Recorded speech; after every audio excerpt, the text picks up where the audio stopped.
When working with charts that show changes over time, a trend line can help indicate the general pattern and even forecast what future values may look like if they follow that pattern.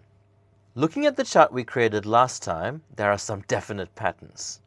We can see the number of orders increases in the states of NSW and WA, but are down slightly in the state of VIC. And our sales total take a definite downturn, suggesting that the orders coming in are worth less. The state of NSW, New South Wales, is showing a steady increase in orders, and for our next presentation to the board, we would like to focus on this positive trend, and a trend line is just what we need. We will create a new chart showing just the New South Wales data for 2013 to 2016. Although we want the years on the horizontal axis, we saw last time that it didn't work. So we'll only select the New South Wales data this time, including the heading. So I'm going to highlight cells B37 to B41, click on Insert, click on Line Chart, and I've got a chart for New South Wales. Now we can add the years onto the horizontal axis. Click on Select Data, click on Edit, and highlight the years in cells A38 to A41, OK and OK, and there you go. There's a slight upward trend, but we would like to exaggerate this a bit. As the smallest value is just under 140, there's no need to start our vertical axis all the way at 0.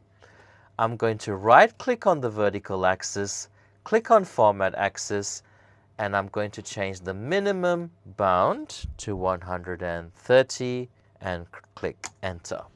And that's looking much better. We are now ready to add a trend line. Click on the series that we want to add a trend line for. In this case, it's only New South Wales. Click on the little plus pull-out bar and hover over Trend Lines and click on More Options. If you have a Mac or an older version of Excel, you might not see the plus, so you'll have to right-click on the series and click Add Trend Line. By default, Excel adds a linear trend line.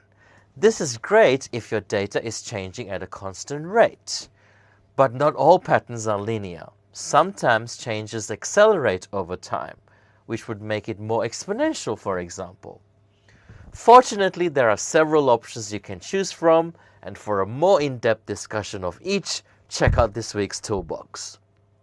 The linear trend line looks okay, but how do we know if it's the best option? The R-squared value can help us with this. Check Display R-squared value on chart at the bottom. And now you've displayed the R-squared. I'll just move that across, Control Shift and greater than sign to make that a bit bigger. R-squared is a number between 0 and 1 that tells us how closely the trend line follows our data. The closer it is to 1, the better the fit. 0.9763 is a pretty good fit, but let's see if we can do better. Click on the trend line and now click on exponential. Interesting. 0.986, it's more of an exponential curve than a straight line. We can also use trend lines to forecast. Click on Forecast Forward and change the period to 1 and press Enter to get the forecast for 2017. We now have some good news to present to the board.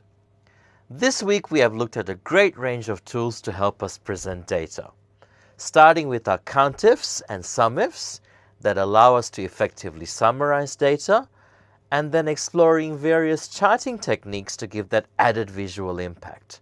You are now well equipped to produce some amazing reports.